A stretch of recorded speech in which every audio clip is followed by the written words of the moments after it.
I'm Nick, and I'll be talking to you about the epidemic of sports injuries and how they can be stopped. First off, I want to talk about concussions, the amount of them, and the threat of them. And there are about 3 million concussions each year in the U.S. alone, and 300,000 of these are in high school sports, and most of which occur in football. Anecdotal evidence from trainers suggests that only 5% of high school football players suffer a concussion, but formal studies on the players suggest that it's closer to 50%, which means that players aren't going to see doctors or going to see trainers or anything when they have symptoms, which is a very bad thing, because if you play while you have a concussion, then your risk for brain injury, brain trauma is much higher. And also, about a third of the players believe that they had 2 or more concussions in a single season.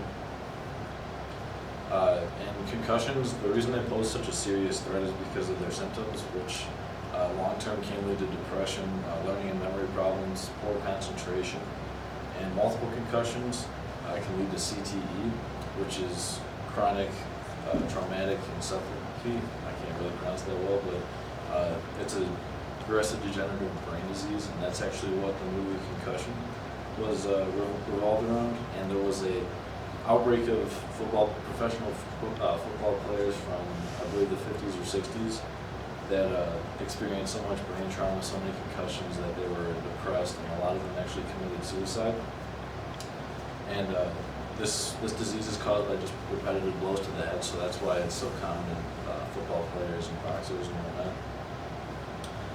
And this disease can actually lead to progressive dementia.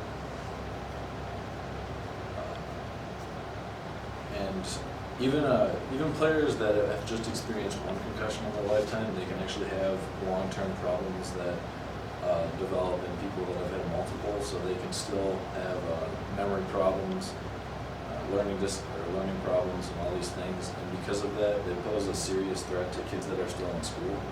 The younger, the worse it is, that start having concussions. And now next I want to talk about a different form of injury, broken bones and torn ligaments. And the threat of these isn't necessarily medical threats, because usually people do recover fine from these, but they can pose a serious burden on families for financial threats because of the cost of these. And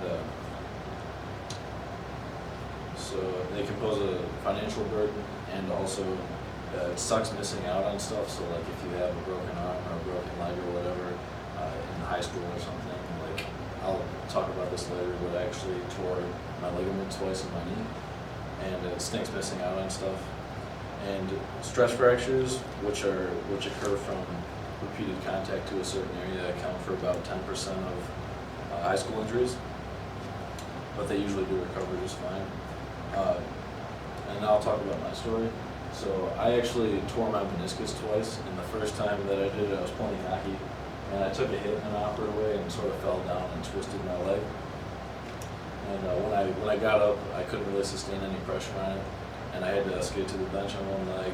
And as it turned out, I tore my medial meniscus, which is the inside, and I was on crutches for about 3 months and in a brace for even longer, and that was my whole summer. So it really sucked. And then the second time was about a year later. Once again, I was playing hockey, took a hit in an awkward way, and then went knee first into the boards. And then same thing happened, was on crutches for about 3 months. And these were just freak accidents, so you might be thinking there's really nothing that you could have done to prevent these. And they did happen in a weird way, but I think if I was educated more in safety and like how these things happen, then I would have been able to prevent it, or at least not have been hurt twice maybe. And with hockey specifically, the reason I bring up education is because there's a danger zone about 3 to 4 feet off the boards. Because if you get hit in this area and you fall down, your head is the most likely thing to hit first. You probably hit the boards, and generally results in concussions. And there have actually been a few kids that have been paralyzed in this area because of their spinal cord. And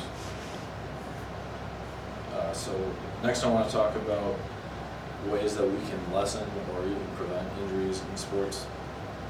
My first idea is that coaches and players need to be educated. So first off, the coaches need to be educated in safety.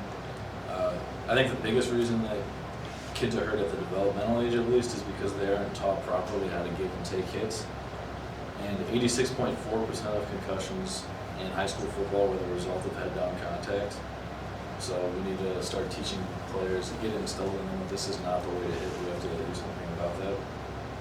I think the earlier that we teach kids, the better, because as I was talking earlier, the more concussions you have, the worse it is. So if you stop concussions at an earlier age, then you'll be better off later in life. My next idea would be taking hitting at the developmental age for several reasons. Now, this would upset some people because they might say, "Oh, it would change the sport, make everything different." But you really got to ask yourself, what's more important, these kids' health or the game that they're playing? And I think it's definitely the kids' health. And also, as you can see here, the size difference between some people is pretty ridiculous, and that's true for kids as well. So if you took out hitting at the developmental age, then it would take that fear out.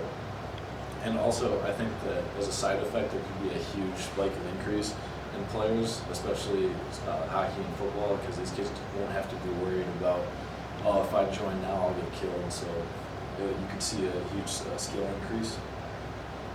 And next, sort of following with this, would be grouping kids by skill and size instead of age.